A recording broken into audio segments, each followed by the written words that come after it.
شاہ مدار کے عرس کے موقع پہ تخت پر آ کر کے بیٹھ گئے ہیں گدی نشین سلسلہ مداریہ کے.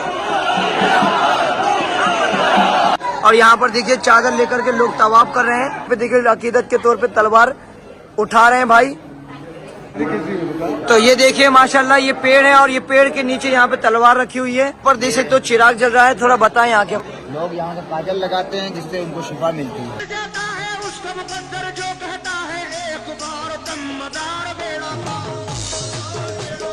طواف قبور بالاتفاق حرام ہے، اس میں کوئی دوسری رائے نہیں ہے. قبروں کو سجدہ کرنا اور قبروں کا طواف کرنا بالاتفاق حرام ہے. یہ مزار بھارت کے صوبے اتر پردیش کے اندر موجود مگن پور میں موجود بہاؤالدین زندہ شاہ مدار سے منسوب ہے، جسے جان بوجھ کر خانہ کعبہ کی طرح 4 کونوں اور کالے رنگ کی چادر سے ڈھک کر اس پر ایک گنبد بنا دیا گیا، اور ایسا اس لیے کیا گیا ہے کہ لوگ اسے خانہ کعبہ کی طرح چکر لگا کر اس کا طواف کر سکیں. مجھے پتا ہے کہ آپ کو بھی میری طرح دیکھ کر آنکھوں پر یقین نہیں آئے گا، پر یہ حقیقت ہے. لوگ یہاں پر منتیں حاصل کرنے کے لیے اللہ کو چھوڑ کر اس عمارت کے اندر دفن ایک انسان کی قبر کا طواف کرتے ہیں. بالکل اسی طرح سے دربار پر ایک بڑی تلوار کو بھی رکھا گیا ہے جو کہ کافی وزنی ہے، اور اس کے بارے میں مشہور ہے کہ جو بھی اسے اٹھا کر جو بھی منتیں مانگ لے اس دربار پر وہ ضرور پوری ہوتی ہیں. آپ کو کیا لگتا ہے کہ ان لوگوں نے خود کبھی دماغ لگا کر دین کو پڑھا اور اس کو سمجھا ہوگا؟ ہرگز نہیں، بلکہ یہ لوگ تو ایسے قبر پرستوں سے دین سیکھتے ہیں جو کہ انہیں کھلم کھلا ننگا شرک کرنے کی تعویلیں اور دلیلیں پیش کرتے ہیں. کچھ اس طرح سے باتیں. ولی جب تک زندہ رہتا ہے وہ تب بھی مدد کرتا ہے، جب قبر میں چلا جائے اللہ کی عطا سے تب بھی کرتا ہے، لیکن دنیا میں رہ کے وہ مدد تھوڑی کرتا ہے، قبر میں جا کے زیادہ کرتا ہے. اب آپ خود فیصلہ کریں کہ یہ سب سننے کے بعد کوئی نیوٹرل انسان خود کو یہ کہنے سے کیسے روک سکتا ہے کہ جیسے ہندو اپنے بتوں کو سامنے لٹا کر پوجتے ہیں تو یہ قبر پرست لوگ مردوں کو قبروں میں لٹا کر.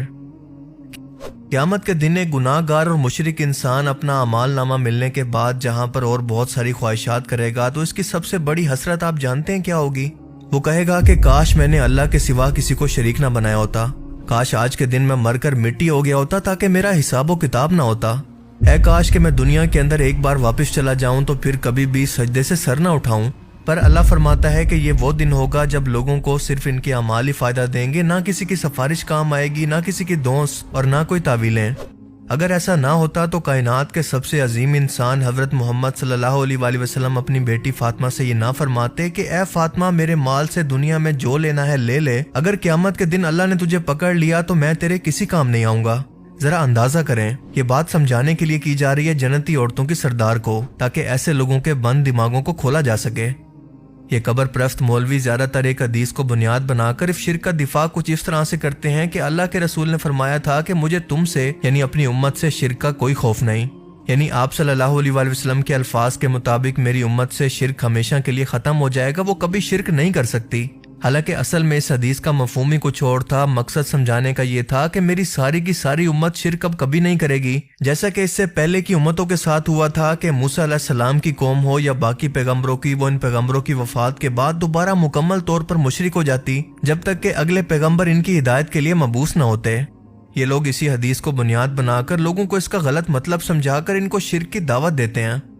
رسول اللہ صلی اللہ علیہ وآلہ وسلم کا فرمان تھا کہ میری امت کے اندر ایک گروہ ہمیشہ حق پر قائم رہے گا، ایک گروہ نہ کہ ایک فرقہ. اب ذرا ایک اور کھلا شرک دیکھیں کہ یہ لوگ مزار پر موجود دفن بزرگ کی تصویریں سامنے لگا کر ان پر ہار چڑھا کر ان پر درود و سلام پڑھ رہے ہیں. استغفر اللہ.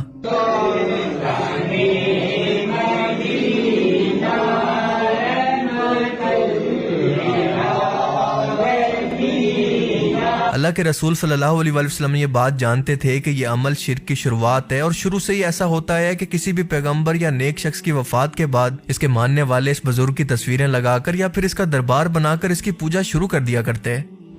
صحیح مسلم 1182 اور صحیح بخاری 1341 کے اندر بیان ہوتا ہے کہ اللہ کے رسول صلی اللہ علیہ وآلہ وسلم بیماری کے آخری ایام کے اندر تھے. آپ کی 3 بیگمات حضرت عائشہ، ام حبیبہ اور سیدہ ام سلمہ آپس کے اندر باتیں کر رہی تھی کہ جب ہم لوگ حبشہ ہجرت کر کے گئے تھے تو وہاں پر ہم نے ماریا نام کا ایک چرچ دیکھا تھا جہاں پر کچھ تصویریں لٹکی ہوئی تھی.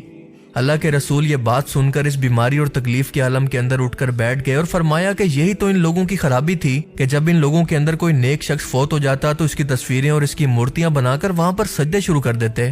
قیامت کے دن یہ لوگ بدترین مخلوق بنا کر اٹھائے جائیں گے.